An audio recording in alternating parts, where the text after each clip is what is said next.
Yan. Alright, yan mga karandom, magandang umaga. May papasilip lang tayo na hindi pa natin na-post kasi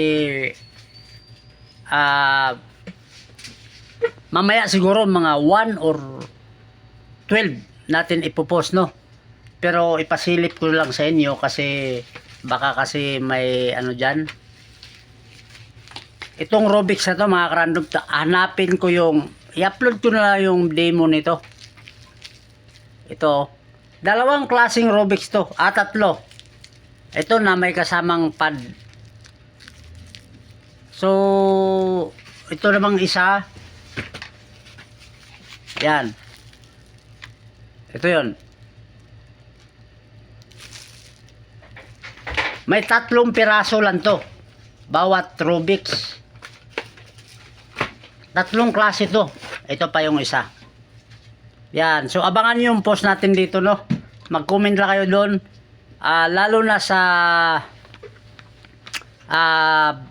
demo nito. I-reels natin to. Yan. Kung sino yung nakakalam na nito, itong mga pinakita kong Rubik's. Maganda ang ipik nito, maganda. So, hindi ko pa na-edit yung video. Mag-mine na lang kayo doon. Huwag na kayong mag-screenshot. Malamang mahuli kayo. So, mag-comment lang kayo doon sa kung saan nyo nakita yung product para una kayo. Ito mga karandom yung tingin ko sulit kayo dito. Itong mga cube na to.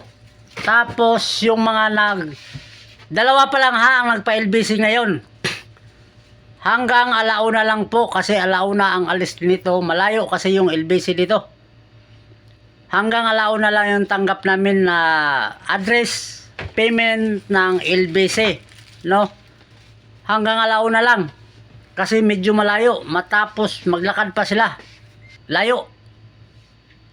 Mga 1. Yung gusto magpa-LBC, dalawa pa lang ang nadagdag. Kahapon nakasampu tayo. So, dalawa pa lang ngayon ang nagpa-LBC. Ito pa pala mga karandom, may ibang style na naman to Yan. May 6 tayo nito. So, abangan nyo na lang yung mga demo nito, no? Kasi, hindi pwedeng maisabay-sabay. So, yung isa ngayon, mag-upload tayo ng isa sa Reels. Sa Reels. Tapos, yung pinost natin kaninang umaga, no? 3 lang yun 3. Hanapin ko lang ulit para ma-re-upload natin. Kasi, marami ding hindi nakapanood, no? So, yun lang. Alright, yan mga karandom. Maraming salamat sa pagsilip. Bye-bye!